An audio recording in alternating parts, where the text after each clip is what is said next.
Tina Cordova, and I'm the co-founder of the Tularosa Basin Downwinders Consortium, TBDC for short. I want to welcome you to this broadcast that we have put together to recognize the 75th anniversary of the Trinity test that took place on July 16, 1945 at 5:29 a.m. in the morning in the desert of south central New Mexico. I, along with the late Fred Tyler from Tularosa, organized the TBDC 15 years ago to bring attention to the negative health effects suffered by the people of New Mexico as a result of their overexposure to radiation from the test that took place that day.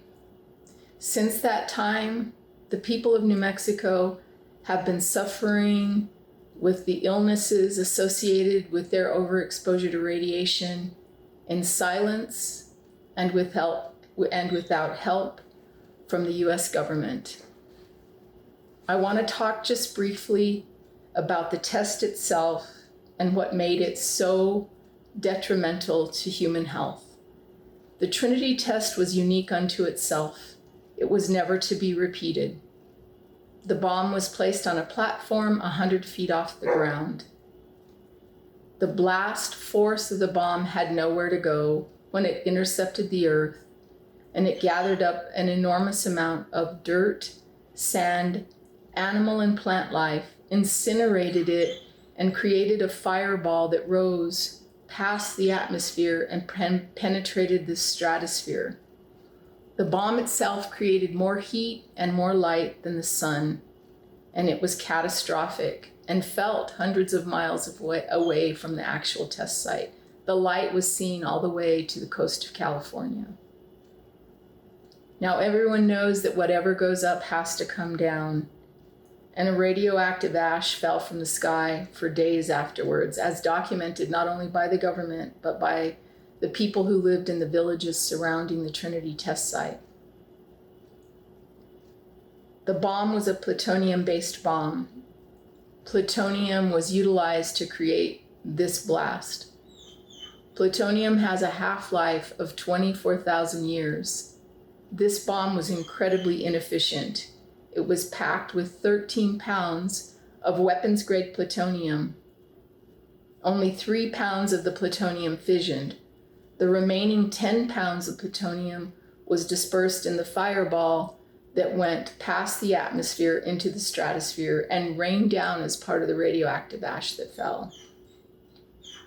To understand the significance of that, you also have to understand what people lived like in 1945 in rural parts of New Mexico. First of all, we had no running water, and everyone completely depended on the collection of rain into cisterns, lakes, rivers, creeks, ditches, and holding ponds for their water source, the water that sustained them, the water that they drank, that they used for cooking, that they used for cleaning, doing their laundry, and for bathing. Now their complete water source was contaminated. It was July, and in those years we had a significant monsoon season. And it was when people were collecting as much water as they could in their cisterns. And that water was now contaminated. There was, per documents kept by the government and by the meteorological sources back then, there was a heavy rainfall that day, and a lot of the large particles of fallout were brought down in that heavy rain. If you didn't have running water, you also didn't bathe as often. And there are 3 primary routes of exposure to radiation: ingesting, inhaling, and absorption through your skin. And it's likely that if you got that ash on your skin that day, or the fine particles of fallout, it remained there for many days until you had an opportunity to bathe again. So now people were inhaling the particles, they were absorbing the particles, and they were ingesting the particles. The other thing that's important to recognize about lifestyles in 1945 is that we didn't have refrigeration, so there were no grocery stores where you bought meat or produce or dairy. Those things were all produced by the people themselves. Where you shopped was a mercantile store, and in that mercantile store what was available was flour, sugar, coffee, rice, cereal, etc., but nothing that was refrigerated, which meant that all of the meat sources, the protein sources, all of the vegetables and fruit, and all of the dairy that was consumed by people back then was raised, grown, or hunted by themselves. So everybody had an orchard and a garden. Everybody had cows, chickens, sheep, goats for the purpose of producing milk and then their protein. And now all of those things were contaminated. And so people were maximally exposed without knowing. They were never given a warning before or afterwards, and they were never told to take precautions with how they were feeding themselves and feeding their families. We know now from studies that have been published that, number one, there was a spike in infant mortality in the summer of 1945. After a 10-year decline in infant mortality in New Mexico, there was a spike in infant mortality that summer, and babies died. And when healthcare professionals contacted the Manhattan District Project decided that the best thing to do is deny and look the other way. The government was given an opportunity to intercede on behalf of our children, our babies, and they looked the other way, and that is unforgivable. And we also know now, because a respected health physicist and nuclear engineer by the name of Dr. Joseph Shanka, who worked for 10 years on the Los Alamos Historical Document Retrieval and Assessment Project, focusing his efforts on Trinity, has come forward to use what they knew back then and what they know now to correct the false narrative that no one lived here and no one was harmed, that the test completely had no effects on human health. And he is working very hard to correct that false narrative. And one thing Dr. Shanka has put forward is that he believes the exposure to the people in New Mexico was 10 to 100 times more than people ever received any place as a result of a nuclear incident or accident. And he has now gone about proposing the idea that this wasn't just a nuclear test, it was a nuclear disaster. Far worse than Chernobyl, far worse than Fukushima, and far worse than anything that ever took place as a result of the Nevada test site. Dr. Shanka believes that it's time for the people of New Mexico to be treated justly and fairly. We've been working for over 15 years to bring attention to the negative health effects and working for more than 10 years to make certain that the people of New Mexico are included in what's called the Radiation Exposure Compensation Act, or RECA for short. Since 1990, people downwind of the Nevada test site have been taken care of by the government, but the people of New Mexico have been completely left out of that compensation fund. That compensation fund has paid out over $2.3 billion in claims. We were the first people exposed to radiation any place in the world, and we've been completely denied acknowledgement and help. We're fighting for that. We're fighting for that, and we ask that the government immediately pass the bills, the House Bill 3783 and the Senate Bill 947, that the Senate bill is made to match the House bill and that they pass those bills in Congress. This is a moral and an ethical issue. It's nothing more than that. Dr. Shanka has said that the people of New Mexico, because exposure to radiation is a factor of distance and time, and because we live so much closer to the test site, he has said that we've been exposed to 10 to 100 times more than anybody ever was as a result of Nevada. It's also important to note, and well documented, that the people of New Mexico were also downwind of the Nevada test site.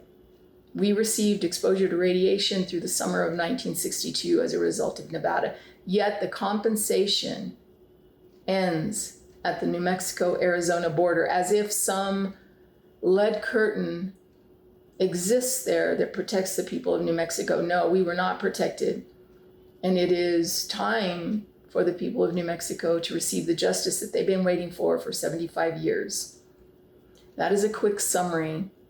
I ask you now to continue to stay tuned in with us and to listen to the stories that are going to be shared with you by people who've been affected, to listen to our elected officials as they pledge their support for our work, and then to also listen to the hundreds of names that we have collected through a voluntary process. Someone has come forward and shared those names with us and asked us to recognize those people who have lost their lives. We don't celebrate this 75th anniversary. We don't celebrate the science and industry of the Trinity test. We memorialize all the people we've lost, and we ask you to today reflect on those lives that have been lost as you listen to those names read out loud for everyone to hear. We ask you also to go to our website, www.trinitydownwinders.com, and become engaged with us. Read about our work. Become a volunteer with us. Become part of this movement to bring social justice.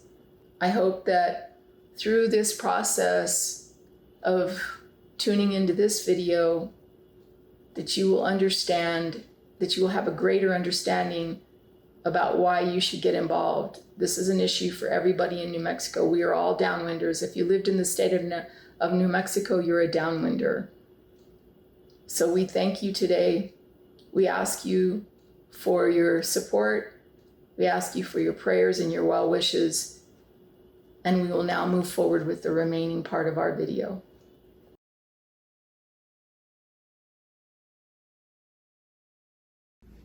Hello, my name is Alan Sanchez, and I am the Executive Director of the New Mexico Conference of Catholic Bishops. And today, as we mark the 75th anniversary of the first detonation of an atomic weapon in the deserts of New Mexico, the Catholic Bishops of New Mexico are in solidarity with Pope Francis as he calls on world leaders and all people of goodwill to contemplate and envision a future without nuclear weapons. Over these 75 years, tremendous amounts of resources, time, energy, and talent has been used to develop nuclear weapons. And yet, many of our brothers and sisters live in inhumane conditions. These resources could alleviate the suffering on our planet. When the Holy Father visited Japan on his apostolic journey and visited the sites where these 2 atomic bombs were dropped, the Holy Father said, "This place makes us deeply aware of the pain and horror that we human beings are capable of inflicting upon one another." In solidarity with the Holy Father, the Catholic Bishops of New Mexico once again call everyone to discern our future and what the future holds for us. The Holy Father continued, and he said this in Japan: "One of the deepest longings of the human heart is for security, peace, and stability. The possession of nuclear and other weapons of mass destruction is not the answer to this desire." He also calls on politicians from all countries, from all parts of the world, to come together. The Holy Father said, "Convinced as I am that a world without nuclear weapons is possible and necessary, I ask political leaders not to forget that these weapons cannot protect us from current threats to national and international security." The bishops want to assure you of their prayers and their support. And we call on the image and ideas of St. Francis of Assisi, our patron for peace and for environment. "Lord, make me an instrument of your peace. Where there is hatred, let me sow love. Where there is injury, pardon. Where there is doubt, faith. and where there is darkness, light, where there is sadness, joy. Be assured of the bishop's prayers. Thank you. Hi, this is Governor Michelle Lujan Grisham, and I am really honored to be invited to say a few words at what was going to be pre-COVID, an event where we were bringing together the families and the incredible advocates who have fought since the 75 years since exposure from the Trinity site.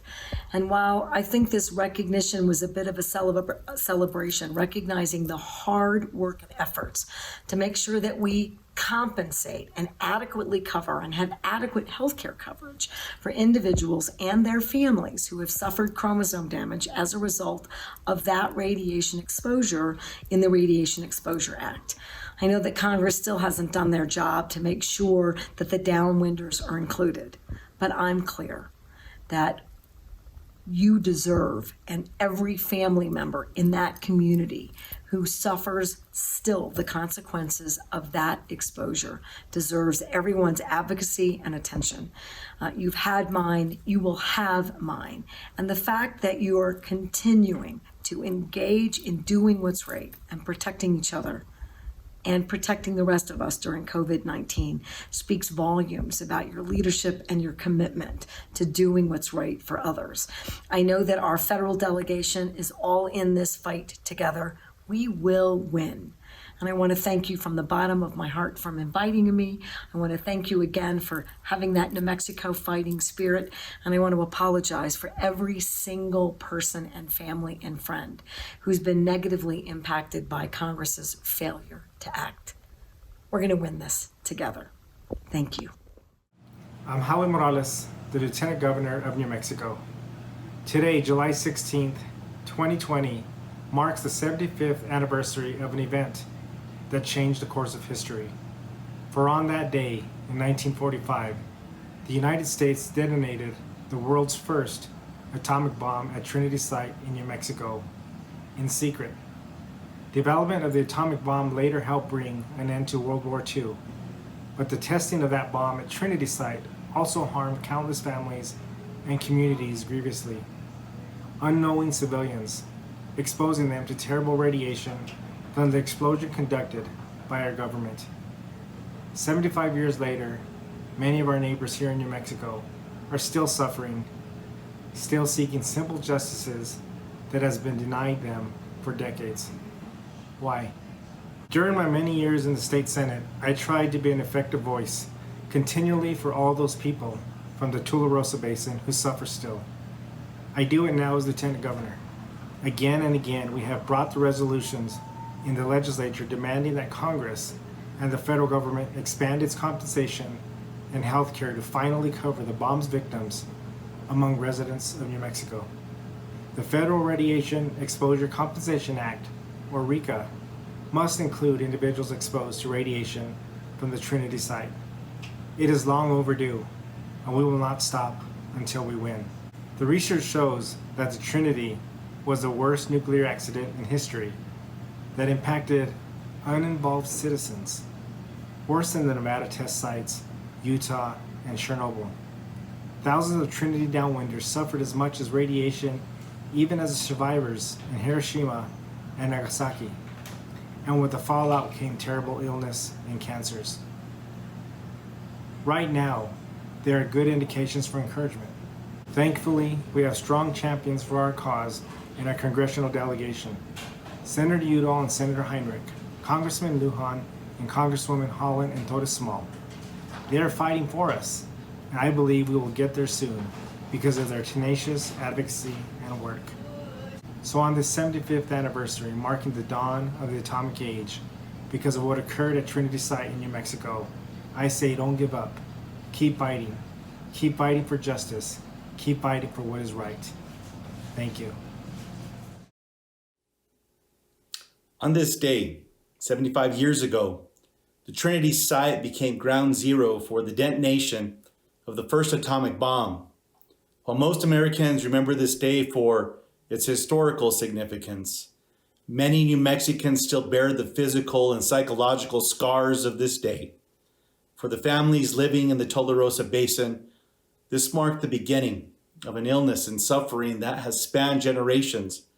It's now been 75 years, and the federal government has still failed to meet its responsibility to those impacted of that very first test.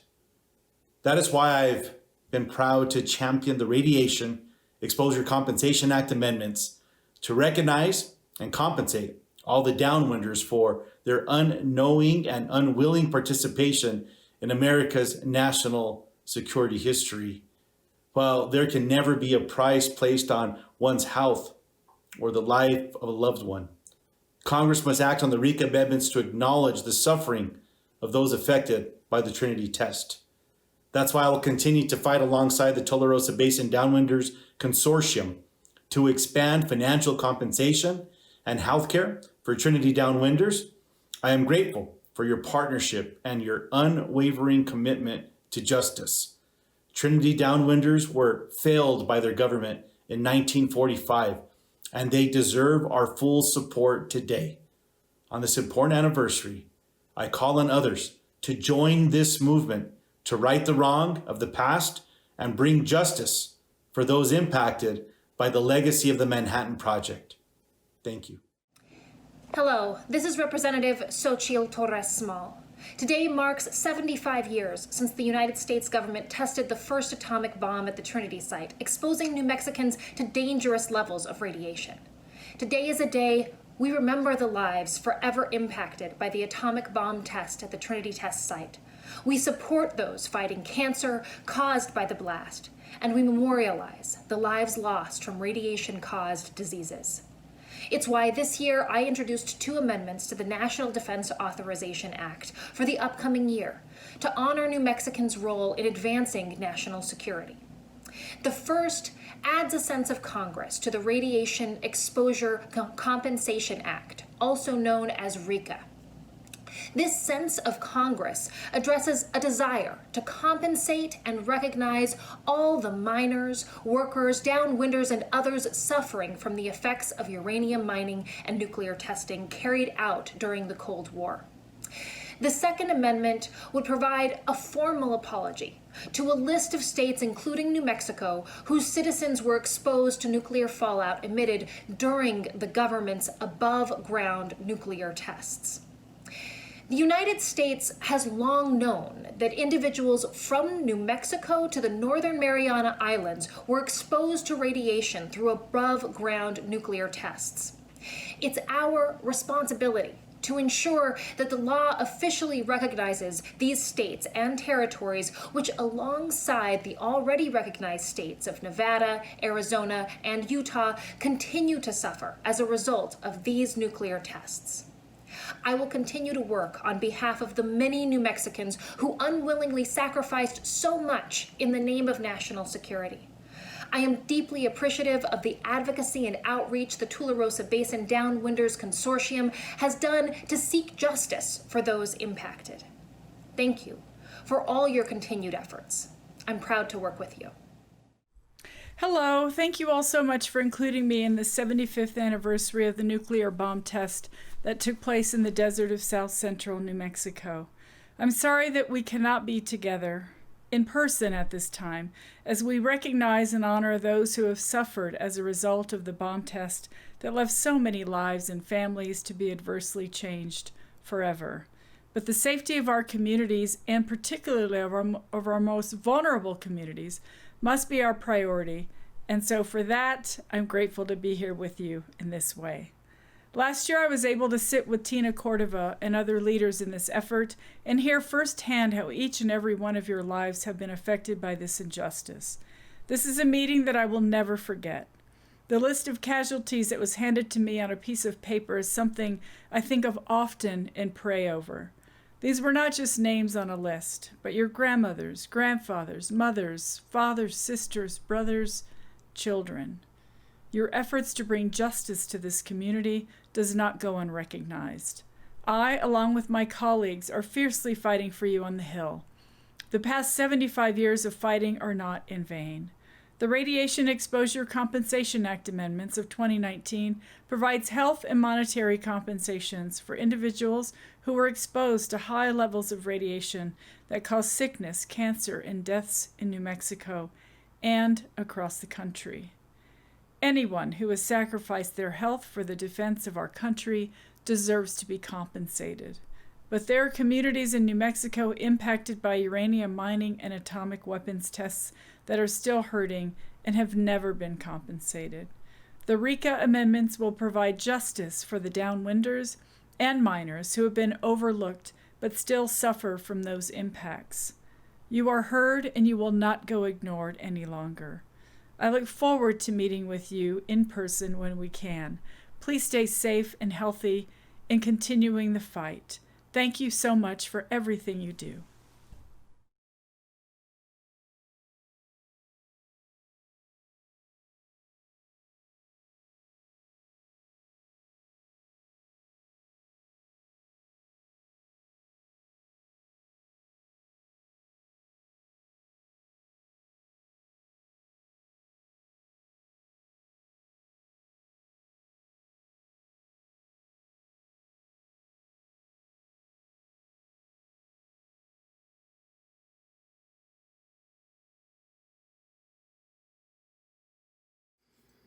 The TBDC would like to thank Governor Michelle Lujan Grisham, Lieutenant Governor Howie Morales, Representative Benray Lujan, Representative Xochitl Torres Small, and Representative Deb Haaland for participating with us in this 75th anniversary memorial video.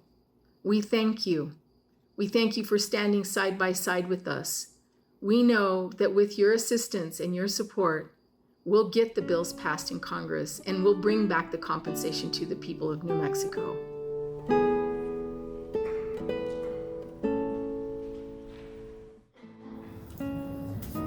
The Tularosa Basin Downwinders Consortium fully expected that we would be able to put together a program that people could attend where we would memorialize our loved ones that we'd lost, and where we might, for example, light 75 glow sticks in memory of those people. But with the current virus condition, all of that had to be scrapped, and so we decided to put together this video. As part of that, we wanted to give you a sense for what it might have been like on July 16th, 1945. For our in-person event, we planned a countdown, but since we're not able to do that, I'm going to read this first-hand account that was given by a scientist who was present that day at the bomb. His name was William Lawrence. And that will be followed then by a poem that was written by a downwinder, a woman who was raised on a ranch at Bingham, New Mexico, which is a community probably within 18 miles of the Trinity test site. That poetry will be read by Livia, my niece Livia. This is how it was described by William Lawrence.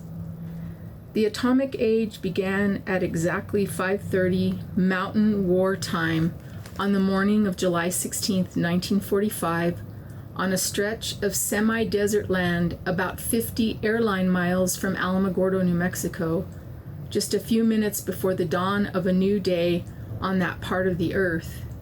Just at that instant, there rose from the bowels of the earth a light not of this world, the light of many suns in one. It was a sunrise, such as the world had never seen. A great green super sun, climbing in a fraction of a second to a height of more than 8,000 feet, rising ever higher until it touched the clouds, lighting up the earth and sky all around with a dazzling luminosity. Up it went, a great ball of fire about a mile in diameter, changing colors as it kept shooting upward from the deep purple to orange, expanding, growing bigger, rising as it was expanding, an elemental force freed from its bonds after being chained for billions of years. For a fleeting instant, the color was unearthly green, such as one seen only in the corona of the sun during a total eclipse. It was as though the earth had opened and the skies had split. One felt as though he had been privileged to witness the birth of the world, to be present at the moment of creation when the Lord said, "Let there be light." Hi, I'm Livia Cordova. I'm from the TBDC Steering Committee, and I'm going to be reading you a poem by Gayla Bradbury, titled "The Canyon of the Shadow of Death." The hearts of ranches, corrals, cabins, sheds, gates, plus groves of golden aspens were strung along a thread of winding path, ever thinning as it stretched toward the peak. Here folds roamed randomly, then plodded in formation toward the pasture spring. Mares stood, sleek in the dappled summer sun of a meadow. Starbursts of white blooms were transforming into clusters of elderberries. Sheep sorrel hid shyly along the trail edges. Indian paintbrush flamed in the graceful clearings. The folks labored, loyal to the land by treasuring water, nurturing soil, guarding forests, tending animals. Shy, the families preferred their own kin, avoiding throngs, lived close to the ground, and prayed over the progress of war which raged on distant shores. The seasons and the sun, births and deaths, guided their paths. They lived in isolation and in place. The summer morning arrived with the gardens dense, orchards pregnant, and roosters cheer. A rude blast, distant and unwarned, interrupted the normal calm. Ominous, but no explanations on the morning radio report. So, as always, the ranchers carried on with morning chores. They pumped water from the cisterns, fed the livestock, milked the cow. Neighbors inquired, surmised, shrugged. Some, returning from work away, brought news of some scientific test or military gadget. So, as always, the ranchers carried on with evening chores. They pumped water from the cisterns, fed the livestock, milked the cow. A calendar page later, the morning report was interrupted with a report of national news. American B-29 bombers dropped a nuclear device on Japan, resulting in widespread devastation and death. Then, a September surrender, victory, with celebrations nationwide. World War II is over. The soldiers could come home. Decades passed, shaping a postmodern world. A bizarre explosion forgotten. As always, the ranchers carried on. Then, a partner's hazel-eyed wife fell ill. A grim diagnosis, cells gone awry, the slow digression. A Kodak exposure exposed more than film. Television commentaries leaked out shrouded information about radioactive toxicity from a mushroom cloud in 1945. The family remembered the day, the dust, the effects. Over time, 6 adult siblings from one valley with leukemias, lymphomas, myelomas. Appointments, travel, blood counts, sterile examination rooms, pain, then final separation, living sacrifices, and more. The ranchers' sons and daughters in hospitals, the dread, the horrors repeated, the appalling realization. Tumors, chemo, strangers, funerals, foreclosures, the fallen and the falling. The family's legacy of death continues. The malignant anger and the helplessness disturbs. Aware of the betrayal by a government established to preserve and protect. For what destroyed the enemy also destroyed the peaceful native patriots. Poison without warning, without apology, without honor. My name is Bernice Zamora Gutierrez, and I was born on July 8, 1945 in Carrizosa, New Mexico, which is approximately 35 miles away, and 8 days before where the first nuclear test anywhere in the world was conducted at the White Sands Missile Range.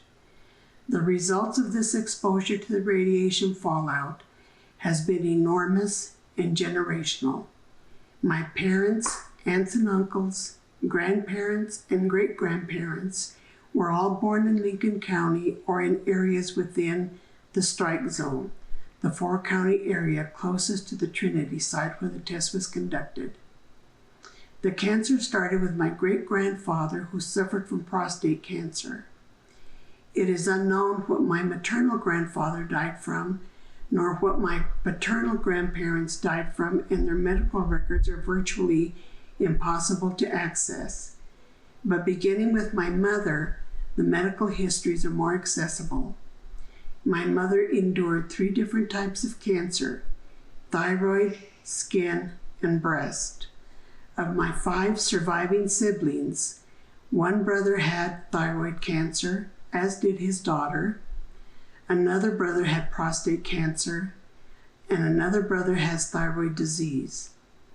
My sister endured 3 recurring episodes of thyroid cancer, with each recurrence becoming more serious. She also had to have a partial hysterectomy at age 28 because of precancerous cells that were evident in her uterus.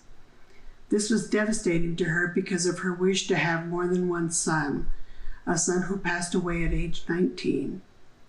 While I did not get thyroid cancer, because of my family medical history and because of my endocrinologist's recommendation, my thyroid was removed. I have 3 children. My daughter had thyroid cancer and a uterine tumor. My oldest son had to have a bone marrow transplant in June 2019 because he was diagnosed with MDS/MLS, which is a blood disorder, and due to complications from this, passed away on June 3rd, 2020. I have 6 grandchildren and 1 great-granddaughter, and am always worried about what their future has in store. We always wonder not if, but when they may get cancer. Of my 11 maternal aunts and uncles, 1 aunt passed away from different types of cancer. My cousin Paul Pino will give additional information about this aunt, as she was his mother, and he will also talk about his siblings. Another aunt had 2 recurrences of breast cancer. Another aunt had Paget's vulva cancer as well as skin cancer. All my aunts and 1 uncle have had children with different types of cancer, whether it be thyroid or brain tumors, brain aneurysms, autoimmune disease, or thyroid disease. I wondered why my family was getting so much cancer, and my curiosity was piqued after one of my endocrinologists asked if we had ever been exposed to radiation after reading my family medical history. I told him I did not know, but then I happened to be watching the news on TV one evening when I saw Tina Cordova speaking about an event the Tularosa Basin Downwinders Consortium was planning. She gave a brief history as to why she co-founded this organization and explained she was born and raised in Tularosa and was a cancer survivor as well.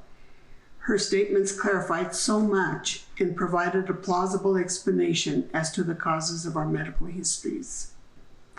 Unfortunately, to date, our government has not acknowledged what the impacts of the first above-ground atomic bomb test had on New Mexicans, and history books have described the Trinity test as having taken place in a remote and uninhabited area. Yet there were farmers living as close as 12 miles away from the test.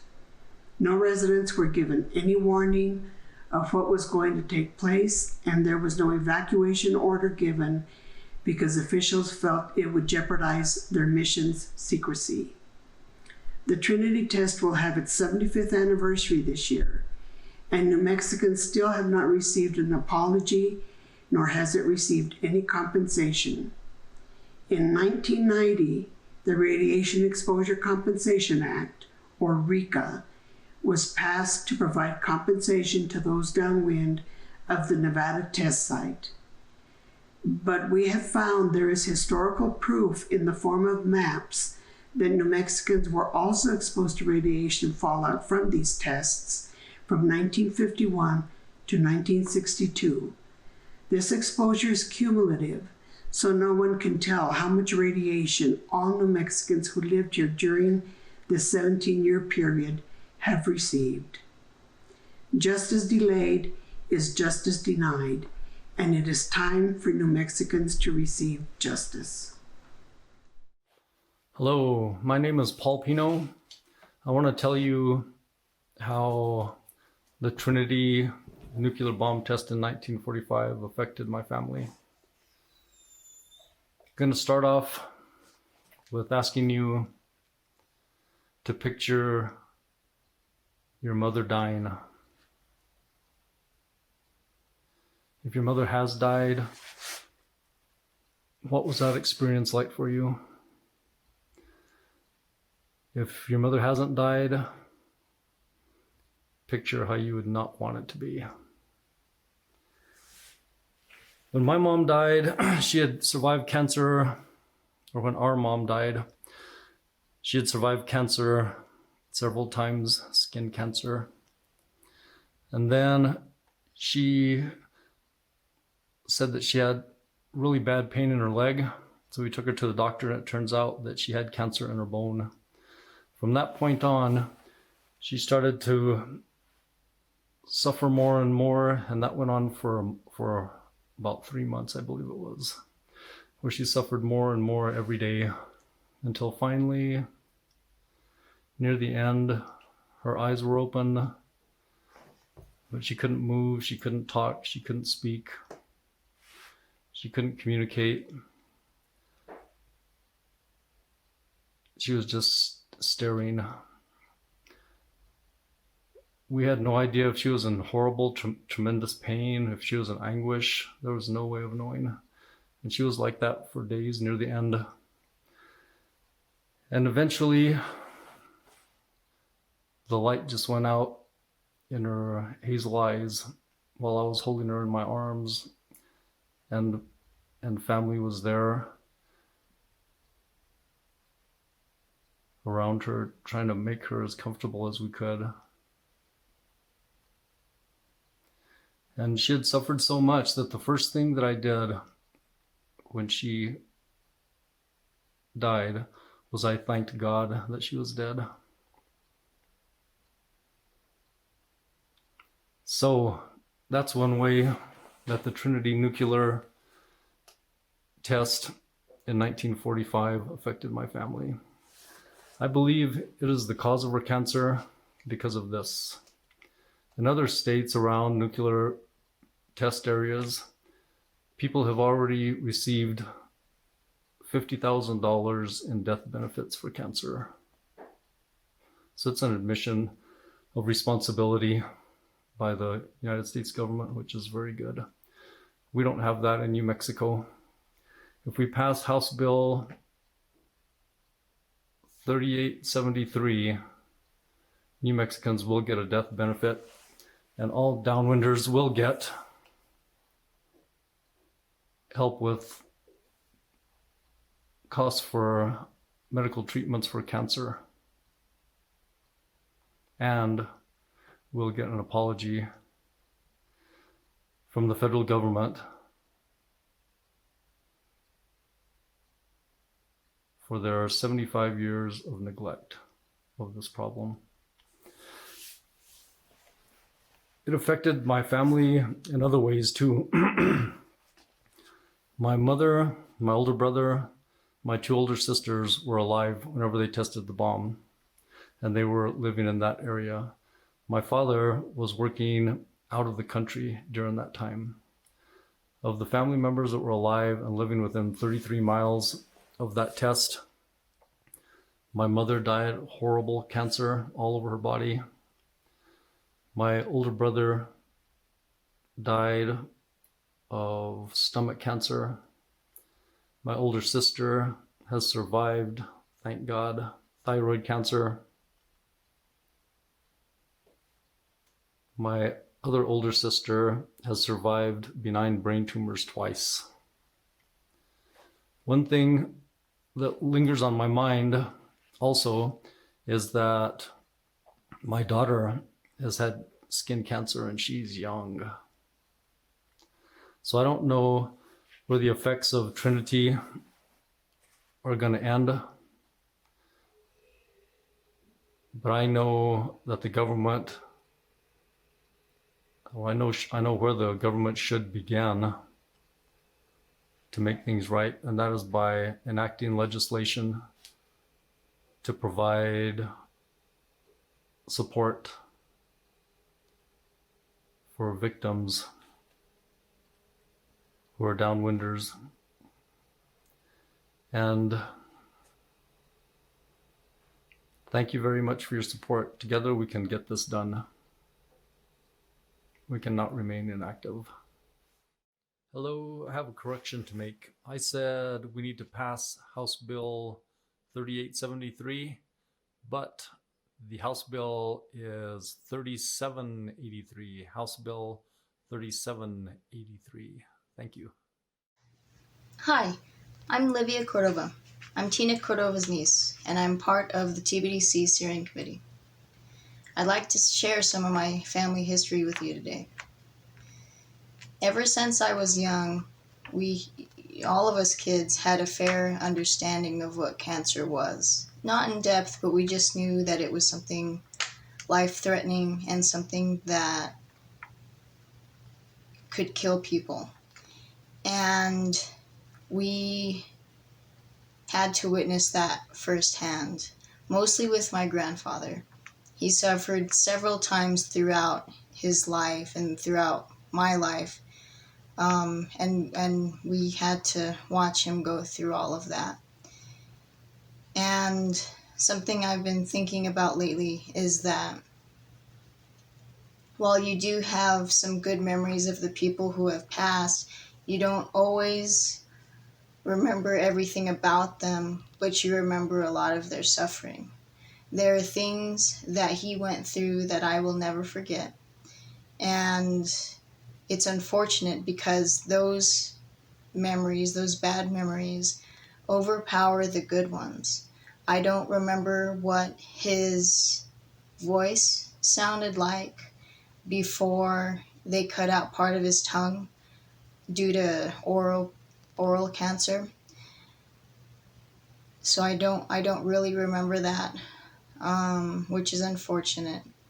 And I don't remember what his whistle sounds like.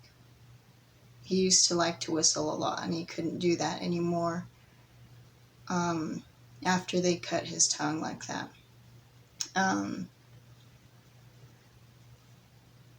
My grandfather is sorry.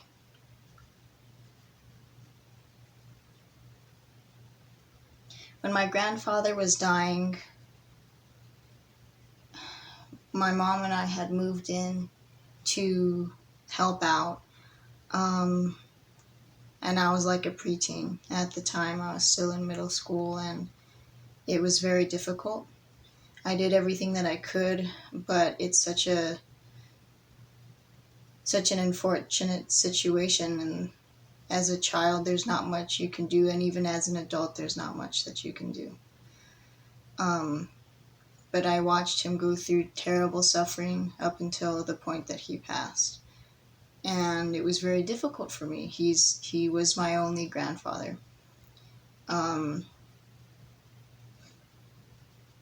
Before I lost my grandfather, I lost my great aunt, who had suffered from breast cancer before, and then it had returned and spread throughout her body and was traveling up her spine pretty much. And she lives in Tularosa and I live in Albuquerque. So I didn't get to see her that much. I got to see her a few times during each summer. And I was always used to her gray, fluffy, curly hair, her positive attitude. She was very soft-spoken and she was very gentle. It's very hard to meet people that are like that. And I've always admired her for that. But when her cancer returned and I got to see her after that, she was in a wheelchair and her hair was gone and she was kind of pale and she was in pain. And it was very difficult to see her like that. I couldn't handle it very well. I used to have to step out a lot to gather myself to really be able to handle it and spend time with her. But she also passed.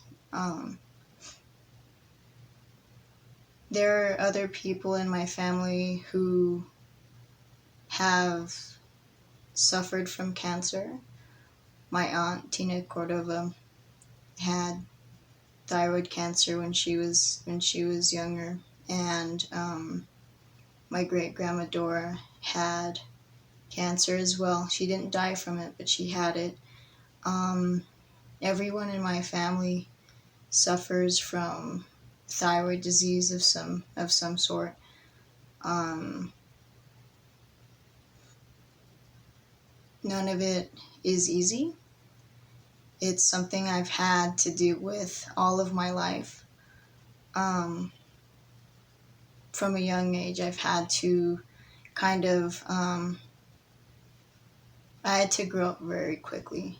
I experienced death at a young age, and I had to not necessarily become callous, but become stronger to be able to go through it without it hurting so much. But it was definitely difficult because when you lose somebody, no matter how many people you lose, it doesn't necessarily get easier. You just kind of get used to it, and it sounds calloused, and I know that, but I don't know what else to do.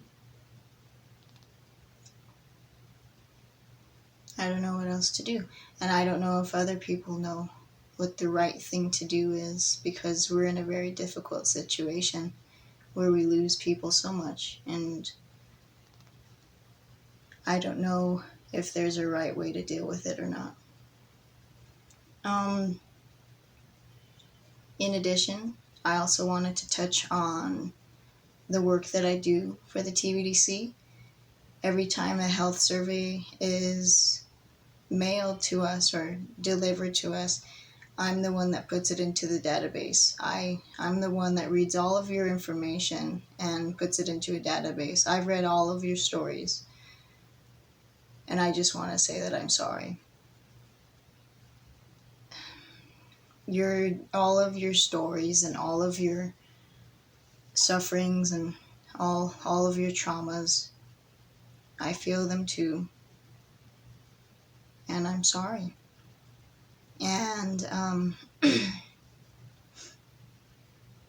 my own life experiences, in addition to the things that I've read, have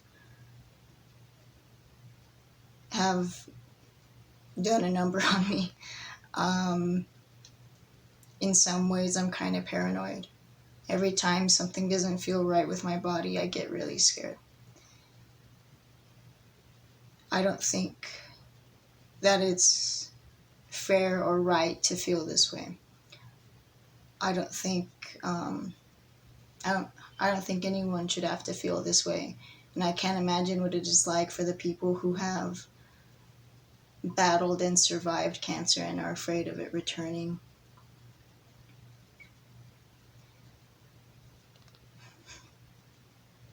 I just want to say that I'm sorry, and that we are here for you, and that I am here for you, and we are fighting very hard. My name is Laura Greenwood, and my husband John Greenwood was born and raised in Alamogordo, New Mexico, approximately 50 miles from ground zero of the first atomic bomb, the Trinity test. John was the 13th member in his family to die from cancer. His mother died from uterine cancer. His father died from colon and lung cancer. He lost aunts, uncles, cousins, and his brother-in-law. His sister had colon cancer and survived. There is a genetic factor involved where cancer is now being passed down through generations. 2 of his children have now had cancer by around the age of 40. John was first diagnosed with colon cancer in 2008, and 12 inches of his colon was removed. In 2009, he was diagnosed with kidney cancer, and they removed his right kidney. John began chemotherapy at MD Anderson Cancer Hospital in Houston, Texas. By September 2010, John was cancer-free, so he decided to take the next step in his life and retire from his job. 6 months after retirement, the cancer metastasized to his liver, stage 4 and terminal. My husband and the love of my life lost his battle on June the 20th of 2012. John worked for the Texas Attorney General, and unlike others, he had good health insurance. Blue Cross Blue Shield, with an 80-20 split where we had to pay 20% of our health costs. Within 4 years, John had 2 major surgeries, scans, lab work, medication, doctor visits, blood transfusions, and chemotherapy treatments weekly. Some of his chemo treatments cost up to $100,000 for each treatment. In addition, there was traveling expenses. That 20% adds up rapidly, causing enormous debt. It literally broke us. Our phone was cut off 5 times, our electricity was cut off 4 times, and our vehicle was repossessed. I pawned and sold family jewelry and heirlooms just to get the electricity turned back on. We could no longer afford travel expenses to Houston, so we would get up at 2 a.m., pack peanut butter sandwiches and bottled water, leave at 3 a.m., and drive 6 hours to Houston to MD Anderson Cancer Hospital. John would do lab work, the doctor visit, and have his chemo treatment. Then we would return home, arriving about midnight with a quarter tank of gas and 87 cents in our pocket. The stress was unbearable. In 1990, the Radiation Exposure Compensation Act was passed to compensate the victims of the Nevada nuclear testing site. New Mexico was not included in those benefits. If John had been able to have the same benefits from that RECA bill that helps the Nevada test site victims, then it would have made a very difficult time in our lives a little less stressful.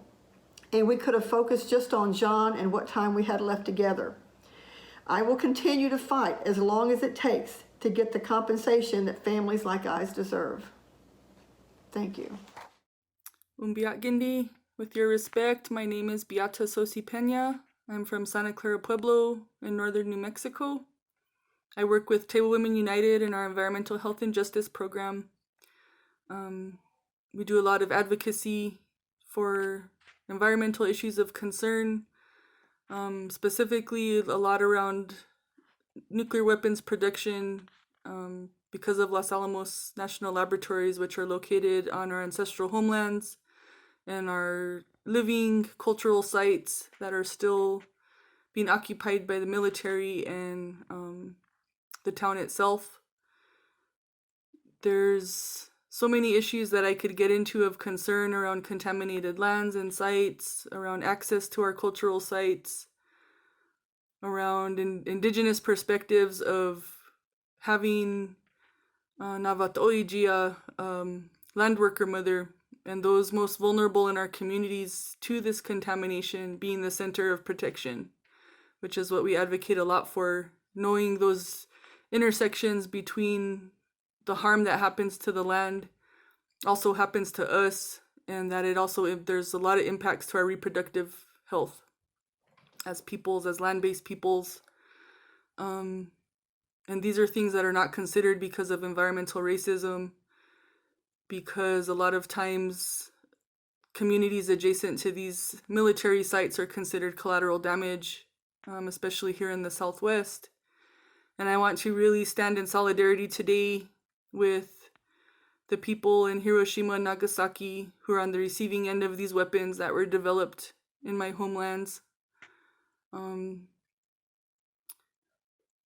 solidarity with Tina Cordova and the Tularosa Basin Downwinders Consortium and all our relatives in southern New Mexico who are still seeking justice and compensation for being the first victims of the first atomic bombing, which was on the people of New Mexico, also known as the Trinity test. And even in my pueblo, I know we were greatly impacted by the releases into the environment leading up to the production of that first bombing. There's a lot of airborne plutonium releases. This is at a time when the nuclear industry was completely unregulated. So we're dealing with a lot of legacy waste contamination, being downwind and downstream. You know, the labs are up on our watershed. They're on the Jemez Plateau and the Pajarito Plateau. So a lot of issues, you know, but I also have a lot of hope in that we can see that the arguments being used for years to perpetuate this harm and violence against Indigenous communities and people of color communities, that you know, it's not a level economic playing field. You know, these industries do more harm for our people and for future generations than they're worth. It's time to decommission these sites. It's time to switch to renewable research and cleanup technologies, which, you know, does not, in my opinion, does not include nuclear, is not green renewable. Indigenous communities will always bear the brunt of these industries because of the extractive end of nuclear colonialism and the mining communities. So yeah, it's time to have restorative justice. It's time to really center Indigenous peoples and Indigenous communities when it comes to going about this work and having our voices be heard and acted on. So I just want to thank you for listening and participating wherever you are, that we must hold this vision of nuclear non-proliferation, of nuclear abolition in our world for the sake of future generations, and hold on to that hope that we can, as humanity, learn diplomacy. We can put this knowledge to rest and move on to our higher purpose as human beings. And I was asked to share a poem with you all today. This poem was published as part of the introduction to the technical report of the Los Alamos Historical Document and Retrieval Assessment Project, also known as LAHADRA. And you can find it there also. And it's dedicated to the women and my mentors of Las Mujeres Hablan and those working for justice in their communities, with special thanks to Tina Cordova of Tularosa Basin Downwinders Consortium. Growing up, I was disconnected. Some things were not discussed among people who valued hard work and employment. One-sided silence through years of schooling.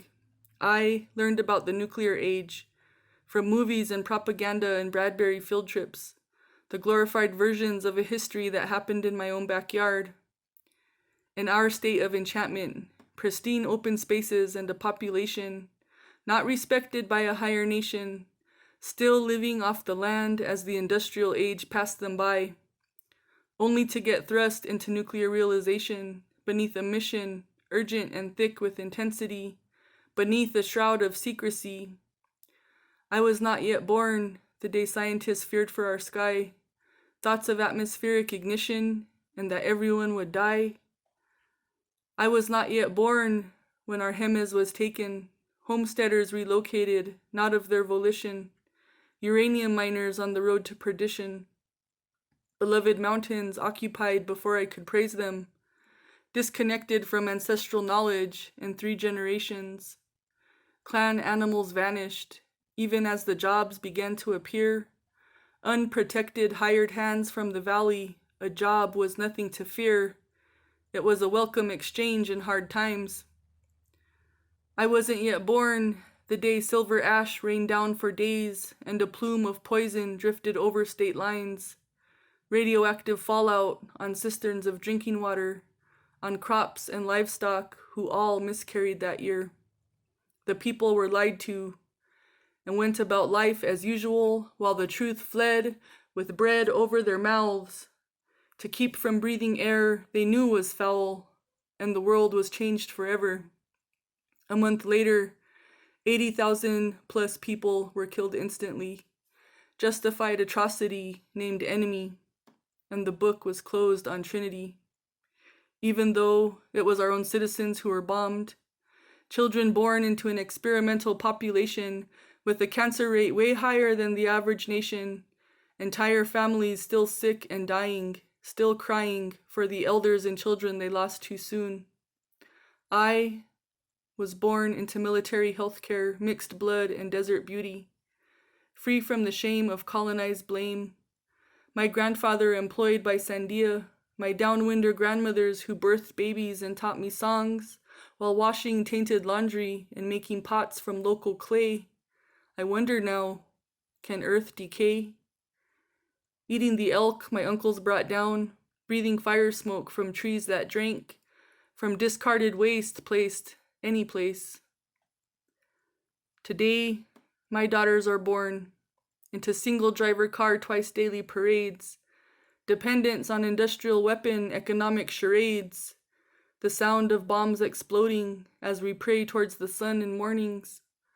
Will my cornmeal prayers protect them as they play in ditches, carrying water from a source 3 miles away from tritium releases?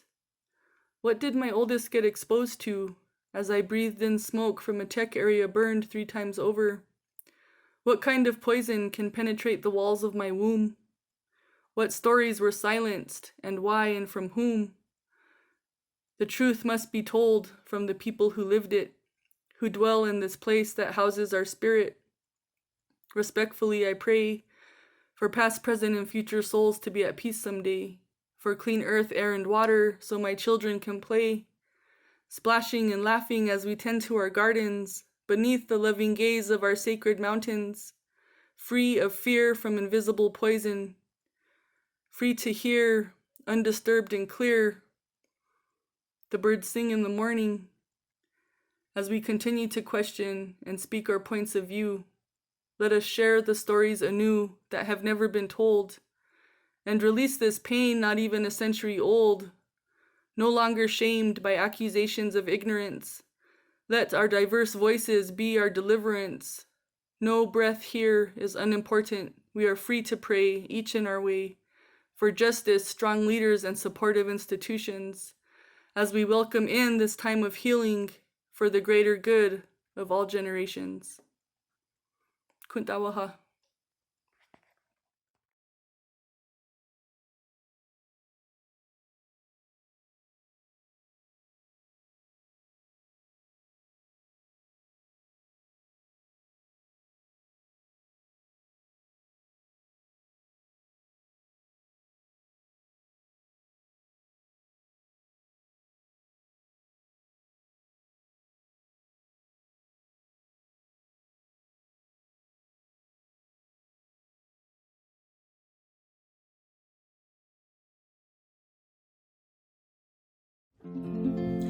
I want to thank the members of the TBDC Steering Committee, our supporters and volunteers who so willingly shared their family stories of the pain and suffering and sacrifice that we've endured for 75 years now. We included this part of the program so that people would have a full understanding of what it's meant for us to be Downwinders.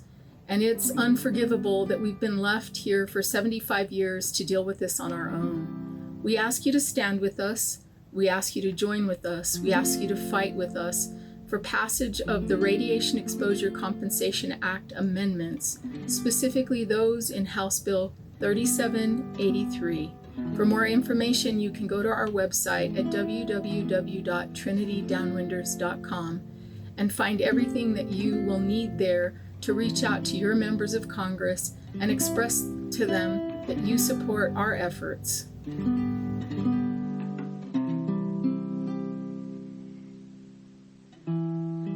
Donna Marie Adams, Clovis Aguilar, Corina Lopez Aguilar, Ernest Aguilar, Leo Aguilar, Doris Buttress Aguilar, Raymond Aguilar, Ray Leo Aguilar, Mark Alexander, Steve Jude Alexander, Bonnie Allen, Herb Allison, Miguela Apodaca Gilbert, Nick Apodaca, Lupita Apodaca, Ralph Aragon, Molly Dolly Ariano, Dora Lee Armijo, George Armijo, Jose Armijo, Robert Kenneth Armijo, Sam Atencio, Ibarista Baca, Joy Baca, Maria Baca, Aurora Moreno Baldonado, Joe Andrew Baldonado, Margaret Cookie Baldonado, Raymond Balderrama, Rumalda Balderrama, Juan Baldonado, Catherine Baldonado, Pete Barella, William O. Bassford, Karen Tucker Bean Blossom, Sharon Kanzler Bean Blossom, Tony Bean Blossom, Adelina Baghetti, Ernest Baghetti, David Bednors, Juanita Baca Benavides, Ramona Benitez, Virginia Bettencourt, Joe Bianchi, Joe Raymond Bianchi, Abigail Bianchi, Yolanda Bianchi Cook, James T. Black, Albina Blake, Mabel Blake, Jim Boggio, Glenn Bolin, Gladys Bonnell, Debbie Boraski, Gilbert Borunda, Josephine Bollinger, Esther Boyer, Christina Brady, William Behringer, Bobby Bristler, Ray Britton, Nancy Britton, Roy C. Britton, Nick Brusuelas, Pedro Brusuelas, Santiago Brusuelas, Chris Brusuelas, Brenda Brusuelas, Mary Anaya Brusuelas, Pat Brusuelas, Pete Brusuelas, Cy Brusuelas, William Buempas, Priscilla Burham, Rachel R. Calindo, Felisona Candelaria, Benny Kane, Kelly Carnes, Merijo Lucero Carrillo, Guadalupe Gaston, Soledad Luna Cavelli, Cecilia Luevano Centria, Bob Cerny, Trudy Charlson, Ray Chavez, Roy Chavez, Ramona Chavez, Annie Duran Chavez. Celso Chavez, Efred Chavez, Annie Chavez, Eddie Chavez, Otilia G. Chavez, Ernest Chavez, Josie Chavez, Junie Chavez, Lola Flores Chavez, Gatlin Clark, Bonnie Nina Clifton, Susie Coker, Ray Coleman, Ruby Coleman, William Thomas Coleman, Shane Lee Collins, Shave Collias, Mary Contreras, Ramona Contreras, Santiago Contreras, Ruth Cooksey, Ronald Cooksey, Tony Tacho Cordova, Dolores Dale Cunningham, Bill Curry, John Dalton, Eve Dalton, Rita Dunley, Greg Davalos, Bessie Herrera Davis, Monroe Davis, Ray Dawson, Harold Dean, Sally Dean, Priscilla Torres Deason, Vincent Del Curto, Gilbert Jasper Delgado, Jose D.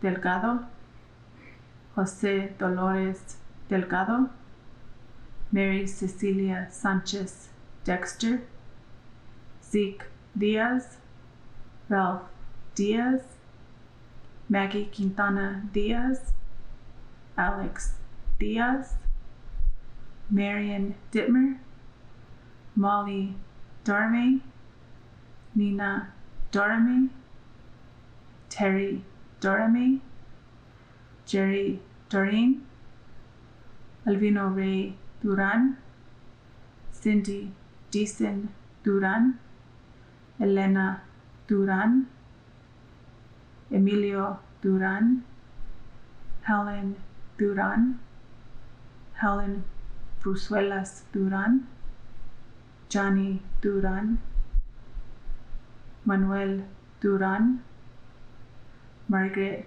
Duran, Virginia Duran, Cynthia Duran, Lucia B. Duran.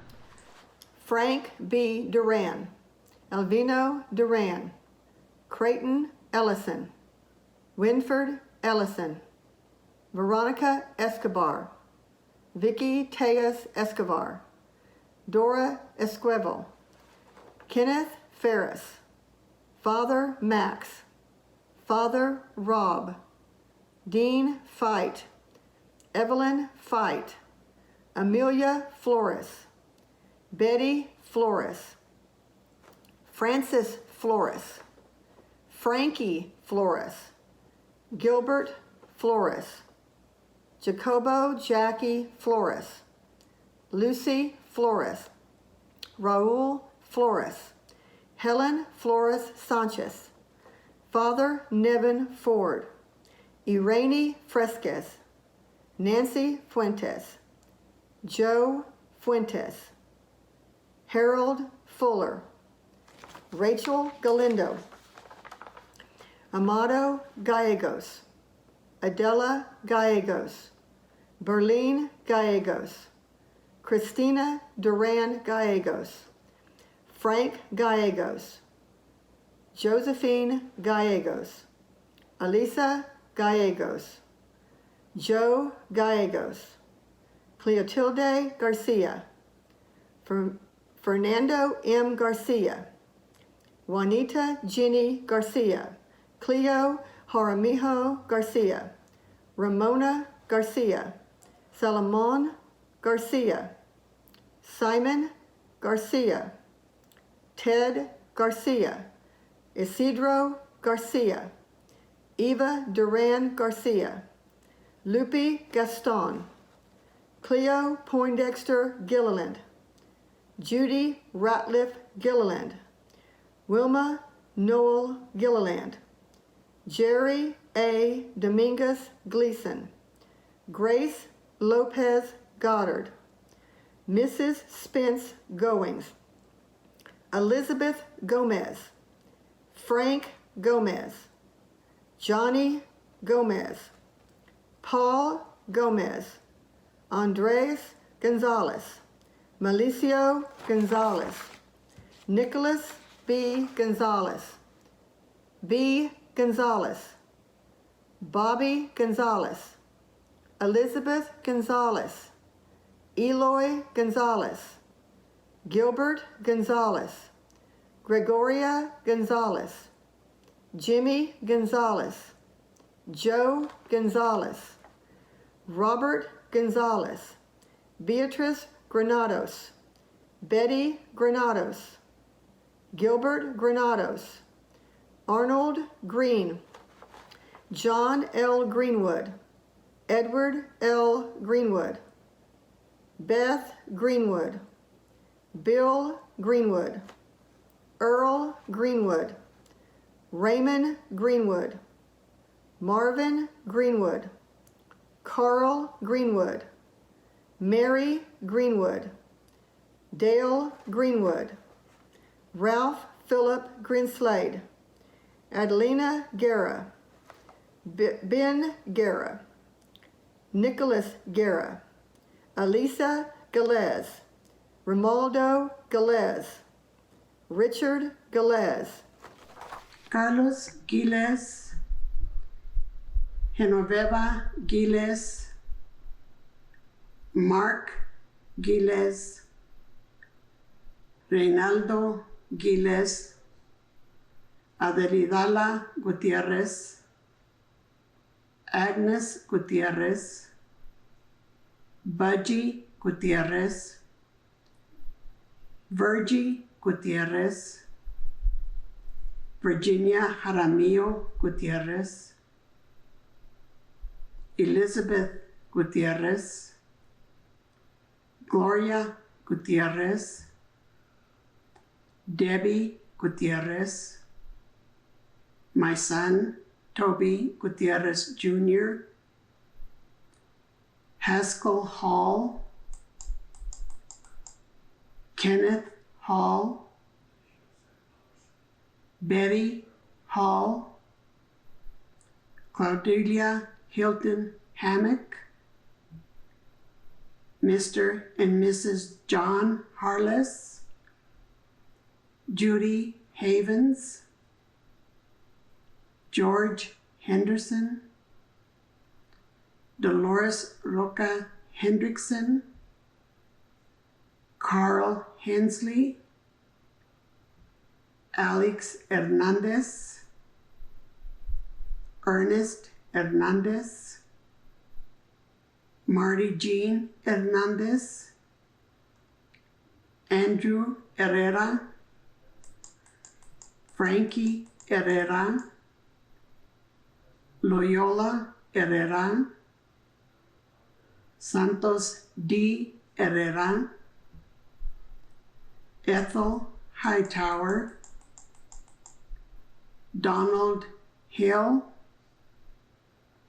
Joanne Hill, Wayland Hill, Marie Hillis, Larry Hilton, Harvey Hinkle, Jerry Hinkle, Leon Hinkle, Mabel Hobson, Rex Hobson, Alfonso Omirano, Floyd W. Hornback, Marvin Lee House, Jose Jaramillo, Hilario Jaramillo, Angelia Uruguia, Nellie Urugui, Margie Jones, Burl Cansea, Lynette Cansea, Virginia Cashy, Johnny King, Roy King, Raymond Kurgan, Janelle Kissick,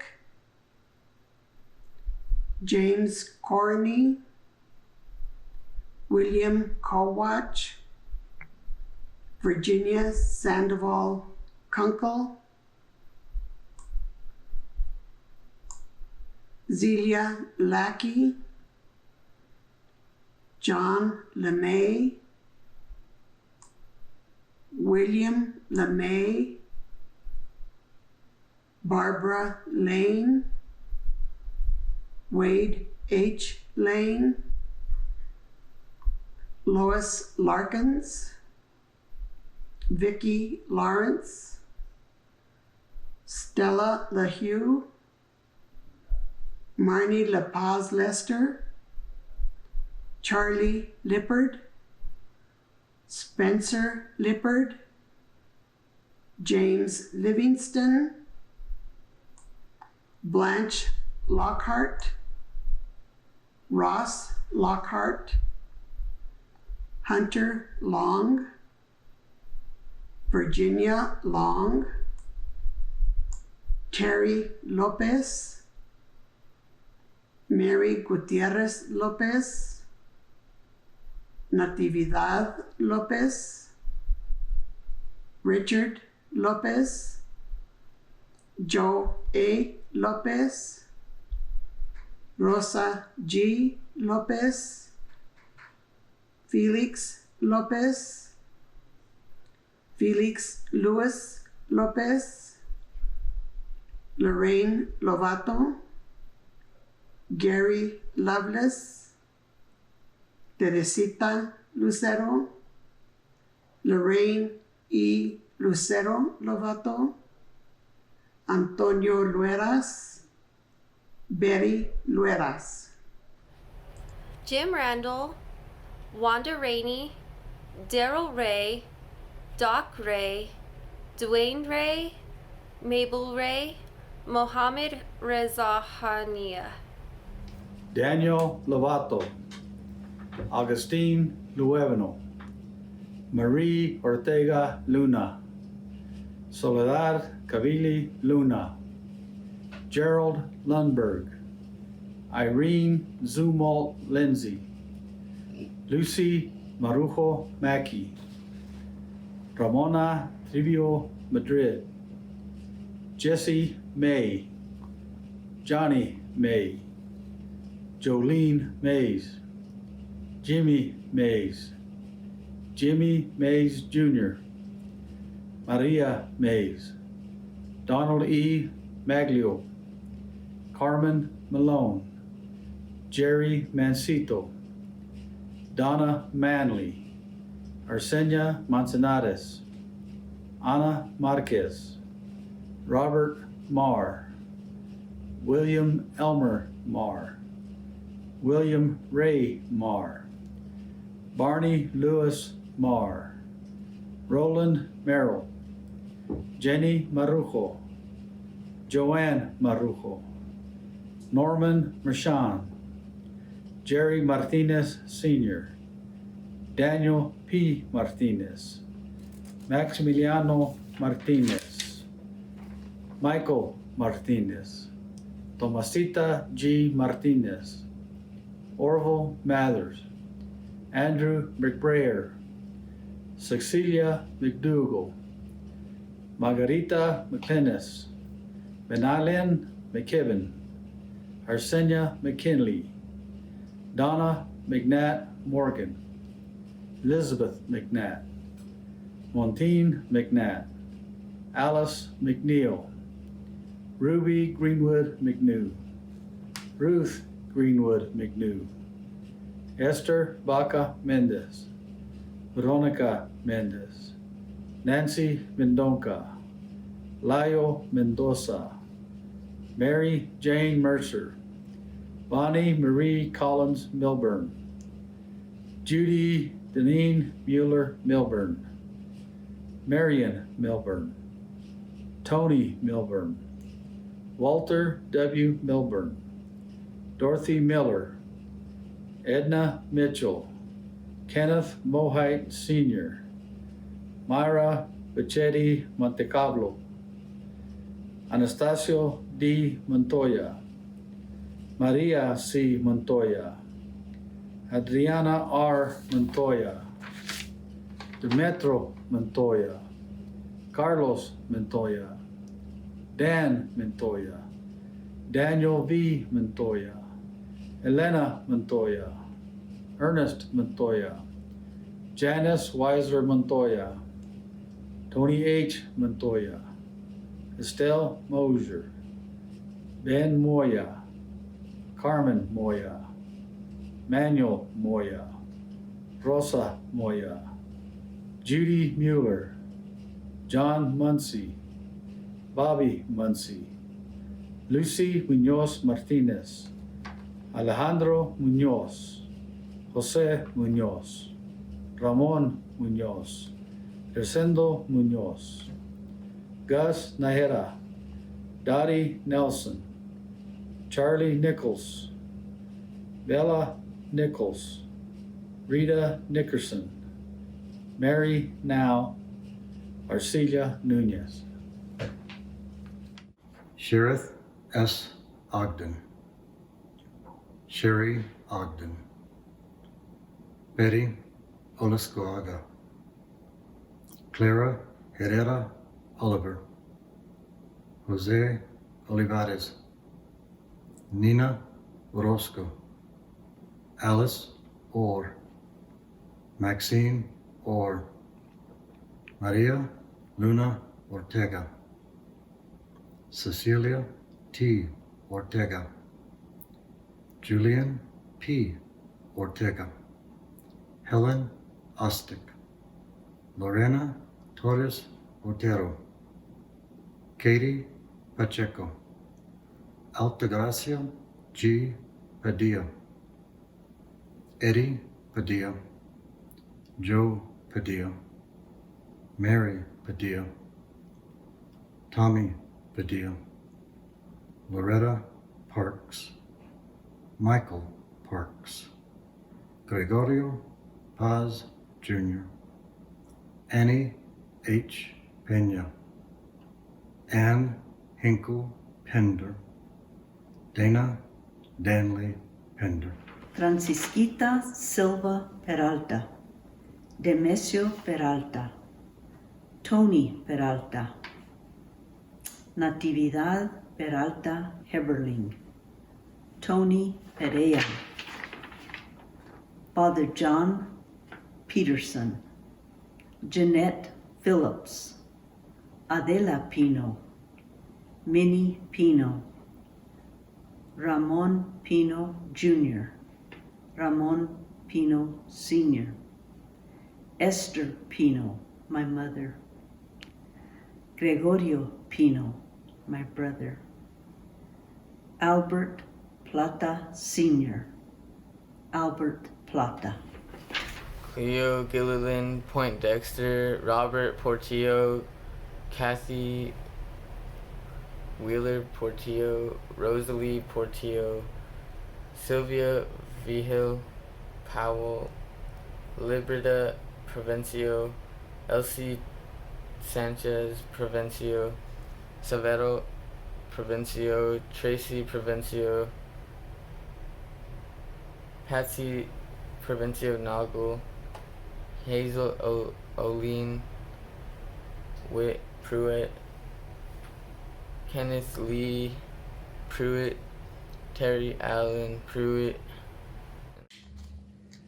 Rodney Reeves, Jesse Reynolds, Robert Reynolds, Maggie Rhodes, Mary Mossman Risley, Richard Herrera Roebling, Pedro Giles Rocha, Andrew Rocha, Cristobal Rodriguez, Luz Rodriguez, Manny Rodriguez, Margarita Cruz Roman, Eutimio Romero, Steve Romero, Terry Romero, Ophelia P. Romero, Joaquina M. Rosas, Pete Royval, Jose Royval, Gertrude Royval, Margaret Walters Sines, Joe G. Sines, Albert Sines,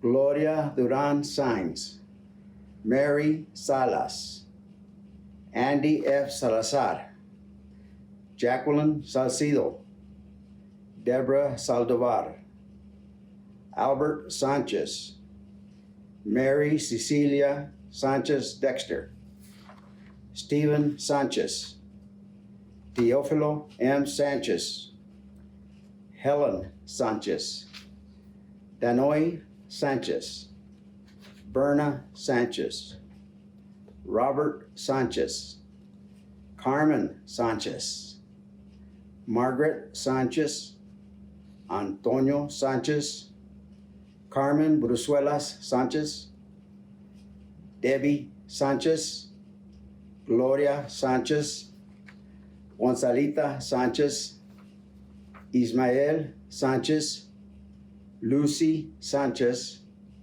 Mike Sanchez, Milo Sanchez, Perfecto Sanchez, Reynaldo Sanchez, Roy Sanchez, Gonzaguita Sanchez, James Sanders, Bobby Sandoval, Sam Sandoval, Virginia Sandoval, Fabiola Santillanes Griego, Virgie Santillanes, Henry Sarbo, Mary Sarbo, Mary Contreras Sarmiento, Kino Satathite, Lucy Smith Sowerman, Joe Serna, Celia Shepard, Robert Schlarb, Joan Shug, Pete Shockey, Doug Shoemaker, Jackie Shores, Consuelo Salas Silva, Alfredo Silva, Lucinda Romero Silva, Bobby Silva, Maclovia Silva Paz, Consuelo Silva, Edward Silva, Socorro Silva, Beatriz Silva, Dale Simmons, Dewey P. Skaggs, Bonnie Sloan, Alice Gilliland Smith, Lucy Smith Sowerman, Richard Smith, Clay Smith, Wilma Sprague, Cindy Stagner, Ann Standifer, Matilda Stanfield, Lauren Seisel, Margaret B. Tejas. Bernardino G. Tejas, Maria Estela Tejas, Gregorio G. Tejas Jr., Thad Tidwell, George Fletcher Tigner, Catherine Telfelmeyer, Celia Torres, Juan J. Torres, Nancy Torres, Joanne Torres, Emilia Torres, Reginald Tortilla, Ernest G. Trujillo, Murray G. Trujillo, Hansel Tucker, Roy Tucker, Tom Tucker, Karen Bean Blossom Tucker, Kelvin L. Turbeville, Ruth Tyler, Walter Ulibarri, Prudencia Valenzuela, Joe Valle, Felix Valle, Willie J. Valles, Larry Van Buskirk,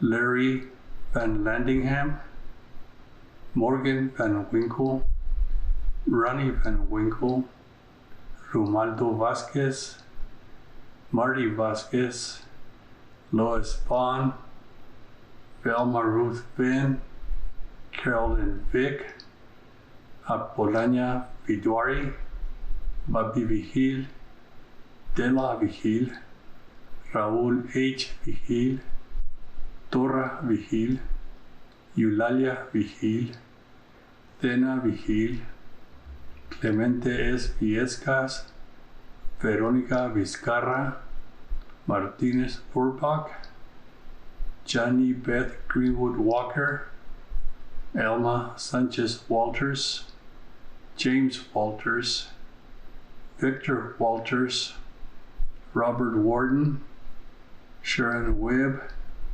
Viola Webb, William Weiss, Jack Wells, Marjorie Wells, Lester Wilcox, Adela Gallegos Williams. Dick Williams, Caroline Vick Wisdom, Steve Wollingamuth, Howard Wood, John H. Wood, Richard Woodton, Richard Watu, Helen Rye, and William Rye.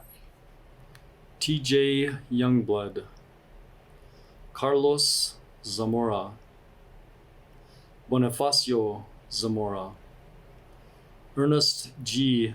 Zamora, Bobby Zamora Jr., Andrew Bowen Zumalt, Betty Zane Zumalt, Carrie Del Zumalt, Carol Schultz Zumalt, Fly Raymond Zumalt, Glenn Zumalt, Irene Zumalt Lindsay, Preston Lindsay, Jack Zumalt, Murray Gordon Zumalt, Ted Lee Zumalt, and Virginia Zumalt. Every year in July, the TBDC for 10 years now has held a candlelight vigil where we read out the names that you heard read today. It's a solemn event, and we developed it to bring some level of comfort and support to the people who've lost loved ones. And to memorialize them, we decided that if their names would not be acknowledged and recognized by anyone else, that they would be acknowledged and recognized by us and read out loud at least once a year.